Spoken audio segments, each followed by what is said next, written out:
skincare in your 20s. Why is it so important? Once you cross 25 तो क्या होता है, हर साल आपका कोलाजन डिग्रेड होता है. I also want to slow down my aging. Sunscreen आपका अर्ली लाइक 20s में सबसे बेस्ट एंटी एजिंग है. स्कार्फ पहनने से क्या हम सन से प्रोटेक्शन ले सकते हैं? पर कुछ लोग बोलते हैं SPF 30 भी चलेगा, SPF 20 भी चलेगा. So it's very confusing. What is SPF and what should we use? Chemical sunscreens और होते हैं फिजिकल सनस्क्रीन्स. अब इन दोनों के बीच में क्या अंतर है?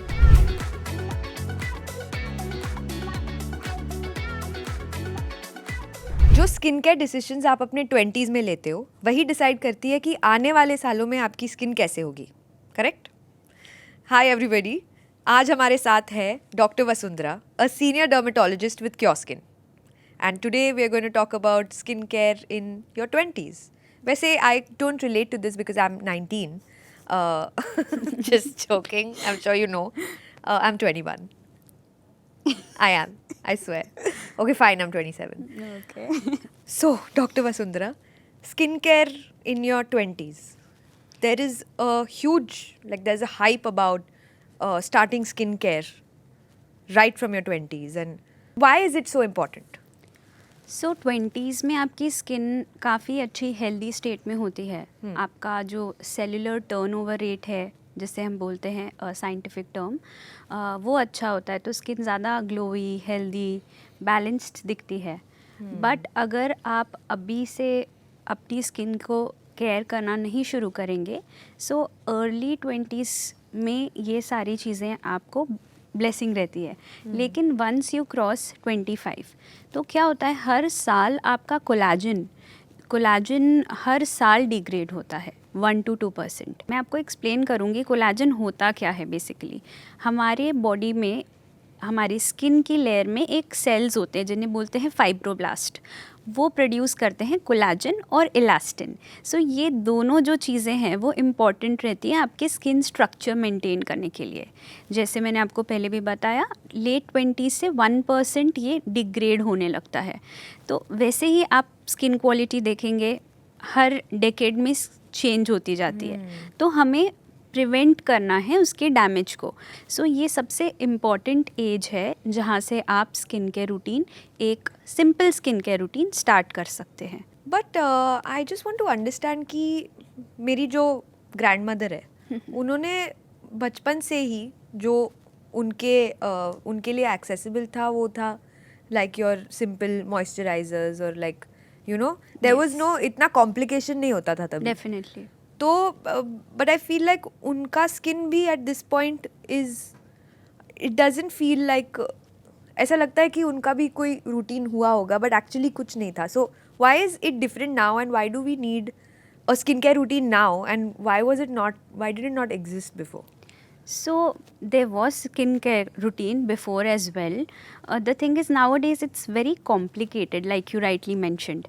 अभी बहुत सारे steps introduce हो गए हैं और काफ़ी स्किन केयर को कॉम्प्लिकेट कर दिया है.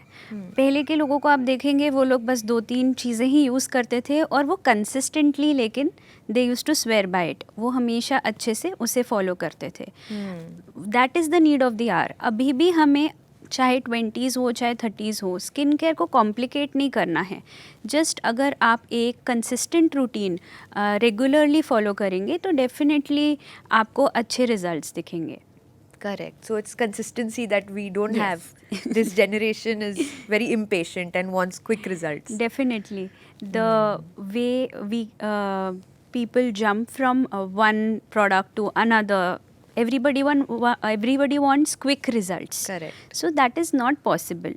If you are using clean good skincare, you will require time. At least 6 हफ्ते लगते हैं कोई भी रूटीन का इफेक्ट आपके स्किन पे देखने के लिए. तो बेसिक अपना नॉर्मल रूटीन फॉलो करना है जो सबको करना चाहिए 20s में. एक फेस वॉश यानी कि क्लेंजर आपने यूज़ किया, मॉइस्चराइज़र एंड आपका सनस्क्रीन. सो सन प्रोटेक्शन बहुत इम्पॉर्टेंट है. मैं उस पर एम्फेसिस करना चाहूँगी 20s में, क्योंकि बहुत ज़्यादा एक्सपोजर रहता है हमें आउटडोर्स एंड यूवी लाइट का एक्सपोजर रहता है जो अभी नहीं दिखेगा आपको, पर down the line 10 years down the line वो आपके चेहरे पे दिखना शुरू हो जाता है। तो अभी हम फॉर ग्रांटेड लेते हैं, लेकिन आगे चलते टाइम जैसे ही बीतता जाएगा तो वो जो इफ़ेक्ट और एक्सपोजर आपको अभी मिल रहा है आपके सराउंडिंग का, सन का, वो सब आपके 30s में रिफ्लेक्ट करेगा। इसीलिए 20s का स्किन केयर बहुत ही इम्पोर्टेंट है। और काफ़ी लोग 20s में स्किन केयर नहीं करते क्योंकि उनका skin already it seems okay, it looks okay, so you don't know कि आगे चलकर क्या हो सकता है, इसलिए हम 20s में स्किन केयर पे फोकस नहीं करते। सनस्क्रीन को लेके ना मेरे पास बहुत सारे क्वेश्चंस हैं, पर मैं आपको सारे क्वेश्चंस एक टाइम पे नहीं पूछूंगी, एक एक करके पूछूंगी ताकि आप एक एक करके आंसर कर सके।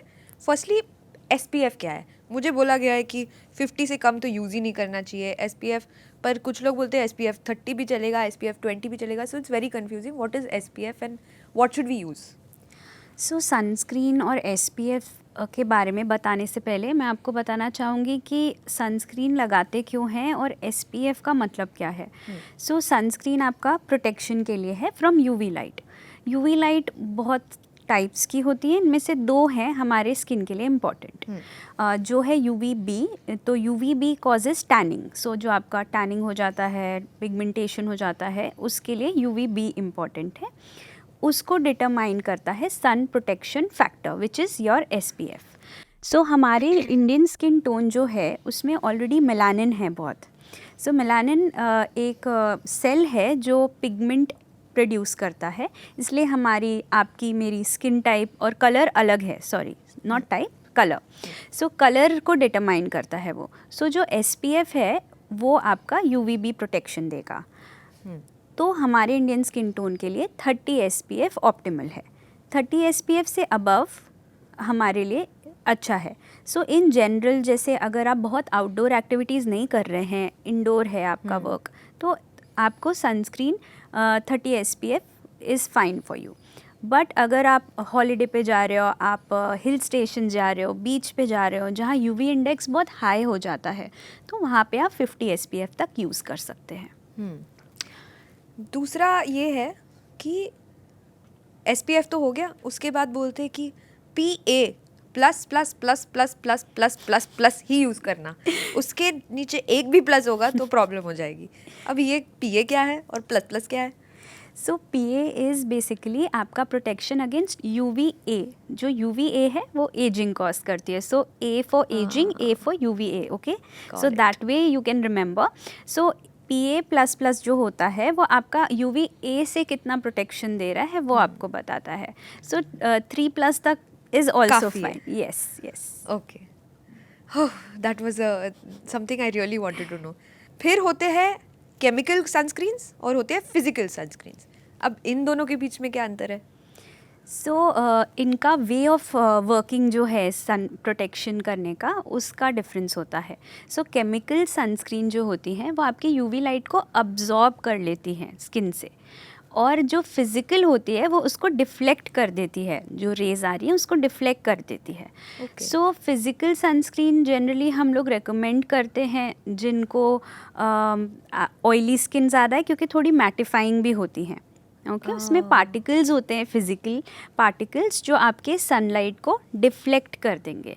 और so oily skin, acne prone skin में हम लोग जनरली फ़िज़िकल सनस्क्रीन को रेकमेंड करते हैं, या मिनरल बेस्ड सनस्क्रीन भी बोल सकते हैं उन्हें। सो दूसरी बात, बहुत बार प्रेगनेंसी प्लानिंग और प्रेगनेंसी के दौरान भी हमें केमिकल सनस्क्रीन अलाउड नहीं होती है। सो उस टाइम भी हम लोग फिज़िकल सनस्क्रीन या आपकी मिनरल सनस्क्रीन का इस्तेमाल कर सकते हैं। तो डॉक्टर, मैं बहुत क्यूरियस हूँ इस नए ट्रेंड को लेके जो सनस्क्रीन स्टिक्स है, और आजकल काफ़ी लोग यूज़ कर रहे हैं, and I am also attracted to the idea, but मैंने सोचा आपसे पूछ लूँ एक बार, does it work? So as dermatologist we don't advise, क्योंकि वो अनहाइजीनिक होता है, और जब आप स्टिक सनस्क्रीन यूज़ करते हैं तो आप बार बार वो स्टिक को अपने फेस पे रीअप्लाई कर रहे हैं। फर्स्ट ऑफ ऑल जो उसकी क्वांटिटी भी होती है वो सफिशेंट नहीं होती है प्रोटेक्शन के लिए। एंड प्लस वही स्टिक आपके फेस पे बार बार आप यूज़ कर रहे हैं, फिर आपको उसको बंद कर दे रहे हैं, तो वो अनहाइजीनिक भी होती है, एक्ने फ्लेयर अप्स हो सकते हैं उससे, एंड जो स्टिक है उस पर भी बैक्टीरियल ग्रोथ हो सकती है। सो हम लोग रेकमेंड नहीं करते ऐसे स्टिक सनस्क्रीन का यूसेज। ये हाइजीन के बारे में मैंने पहले नहीं सोचा था, दैट मेक सेंस। और उसकी शायद quantity, what would you say about, like is it enough? क्योंकि काफ़ी लोग बोलते हैं कि बहुत यूज़ करना चाहिए, there is nothing like too much sunscreen, काफ़ी लोग बोलते हैं। Is so what is the quantity that you should use actually? So एक कॉइन साइज जितनी सनस्क्रीन आपके लिए सफिशिएंट है, या आप ये 2 फिंगर यूनिट बोलते हैं, 2 फिंगर यूनिट आपके फेस के लिए और उतनी ही आपके नेक के लिए। सो हमेशा हम लोग सारे प्रोडक्ट्स फेस पे लगाते हैं, नेक को भूल जाते हैं, specially back of your neck. Specially जब आप वॉक कर रहे हैं, हम हमेशा धूप से उल्टा फेस करते सोचते हैं हमें प्रोटेक्शन मिल रही है, लेकिन उसमें हमारा जो नेक है वो इग्नोर हो जाता है। सो अच्छे से पूरे नेक पे भी लगाना है, फेस पे भी लगाना है और रीअप्लाई करना है। हर 3 घंटे पे जनरली हम लोग बोलते हैं, क्योंकि कितना भी SPF हो, ये बहुत फॉल्स सेंस रहता है कि मैंने 100 SPF 70 SPF लगा लिया है, अभी मैं एकदम प्रोटेक्टेड हूँ, पर वो कैलकुलेशन डेफिनेटली। सो ऐसा नहीं है कि SPF ज़्यादा है तो आपको सनस्क्रीन रीअप्लाई नहीं करनी पड़ेगी। सनस्क्रीन को 2 to 3 आवर्ली अप्लाई करना होता है। सो अगर आप आउटडोर एक्टिविटीज़ कर रहे हैं, स्विम कर रहे हैं, या आप हाई ऑल्टीट्यूड हिल स्टेशंस पे, बीचेस पे हैं, सो हर 2 घंटे पे आपको सनस्क्रीन रीअप्लाई करनी है। जब आप इंडोर्स हैं, जैसे कि अभी यहाँ पे, तो आपको हर 3 घंटे पे सनस्क्रीन अप्लाई करनी है। और अच्छा, इंडोर्स भी अप्लाई करनी चाहिए? जी, क्योंकि लाइट हर जगह है। सो प्रोटेक्शन के लिए आपको हर 3 घंटे पे, अगर आपने 9 o'clock लगाया, 12 o'clock, 3 o'clock, सो उतना आप लगाएंगे, that will be sufficient. But what if I am not touching my face, then मतलब वो सनस्क्रीन तो वही रहेगा, तो बार बार अप्लाई करने का क्या पॉइंट है? जो सनस्क्रीन की एफिकेसी है 3 घंटे के बाद 0 हो जाती है। सो जो उसका प्रोटेक्शन है वो चला जाता है। सो जब आप ज़्यादा धूप में है या ज़्यादा एक्सपोज्ड है, इसलिए हम लोग 2 घंटे में भी लगाने को बोलते हैं, क्योंकि आपका जो प्रोटेक्शन है, जो सनस्क्रीन आपकी उतना प्रोटेक्शन नहीं अप्लाई देगी आपको। उसका बेसिकली बैटरी खत्म हो जाता है। Got it. एंड दूसरी बात एक और है कि आपको सनस्क्रीन आप तुरंत लगा के बाहर नहीं जा सकते, एटलीस्ट 20 मिनट्स पहले आप लगाएंगे तो बेटर रहेगा। तो उसका इफ़ेक्ट जो आता है 20 मिनट्स के बाद आपको अच्छी प्रोटेक्शन आती है। This goes basically with your chemical sunscreen. जो मिनरल सनस्क्रीन होती है, क्योंकि वो फिज़िकली प्रोटेक्ट कर रही हैं, तो आप जनरली देखेंगे जो क्रिकेटर्स होते हैं वो लोग मिनरल सनस्क्रीन का इस्तेमाल ज़्यादा करते हैं। इंटरेस्टिंग। एक सवाल जिसका जवाब पूरी दुनिया की जनता जानना चाहती है कि स्कार्फ पहनने से क्या हम सन से प्रोटेक्शन ले सकते हैं और सनस्क्रीन अवॉइड कर सकते हैं? सो स्कार्फ आपके सनस्क्रीन का सब्स्टिट्यूट नहीं है। क्यों?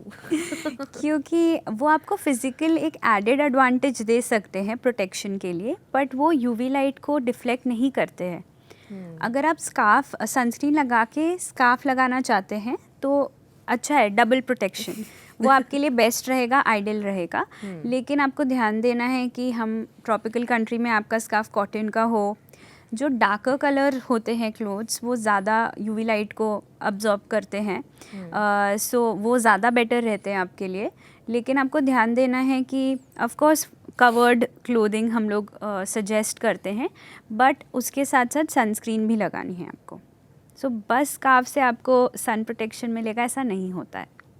बट एक सनस्क्रीन के बारे में एक सवाल है कि what if I'm okay with the pigmentation and the tan and मुझे उससे कोई फ़र्क नहीं पड़ता, तो फिर क्या सनस्क्रीन लगाना ज़रूरी है? सो सनस्क्रीन आपकी स्किन की अभी आपको कुछ प्रॉब्लम नहीं है, लेकिन अगर आप सनस्क्रीन नहीं लगाएंगे तो सनस्क्रीन का जो डैमेज होता है वो क्यूमुलेटिव होता है, यानी कि हर साल वो डैमेज बढ़ता जा रहा है, बढ़ता जा रहा है। ओके अभी आप यंग हो तो अभी स्किन पे नहीं दिख रहा, लेकिन वही डैमेज टाइम होते होते आपके स्किन को काफ़ी लाइक एजिंग, फिर फाइन लाइंस, फिर स्किन की जो आपके टेक्सचर है, कोलाजन और इलास्टिन, इन सब का डिग्रेडेशन बढ़ा देता है। अभी आपका कोलाजन सपोर्ट अच्छा है, इसलिए आपको नहीं इम्पोर्टेंस लग रही सनस्क्रीन की, लेकिन अगर आप अभी से ही सनस्क्रीन को अच्छे से यूज़ करेंगे तो आपको आगे जाके कम एंटी एजिंग प्रोडक्ट्स का इस्तेमाल करना होगा। नाउ एक स्किन इशू है जो काफ़ी लोग फेस करते हैं, वो है एक्ने। एंड मैंने खुद अपने काफ़ी नज़दीकी लोगों में ये प्रॉब्लम देखी है कि उनको इतना एक्ने होता है और उसके वजह से काफ़ी वो डिप्रेस्ड रहते हैं बिकॉज इट्स कंटिन्यूअस। तो जो टीनेज में एक्ने होता है यूजुअली, वो लोग इतना सीरियसली नहीं लेते क्योंकि यूजुअली वो हार्मोनल होता है, लेकिन जैसे ही वो अडल्ट एक्ने में बदल जाता है तभी वो it takes form of depression and feeling like you can't control it. So what would you have to say about that?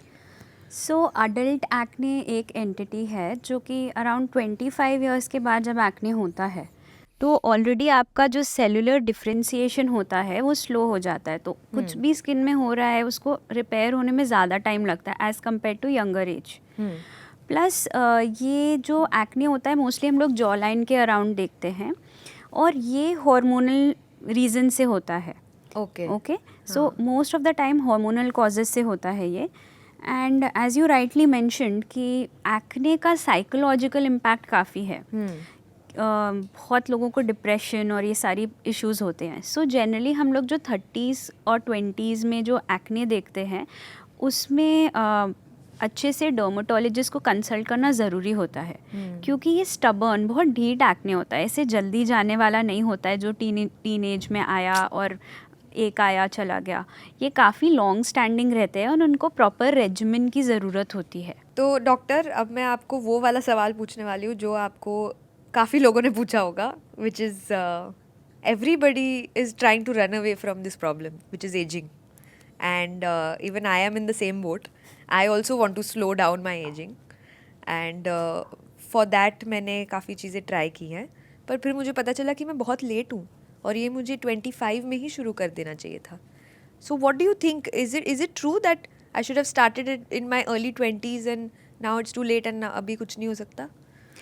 So anti ageing की बात की आपने, तो मैं बताना चाहूँगी कि एंटी एजिंग, सो हम हर साल अपने केक में एक कैंडल ऐड करते हैं। ओके, सो एंटी एजिंग जैसा टर्म या उसके पीछे भागना, I don't agree with it.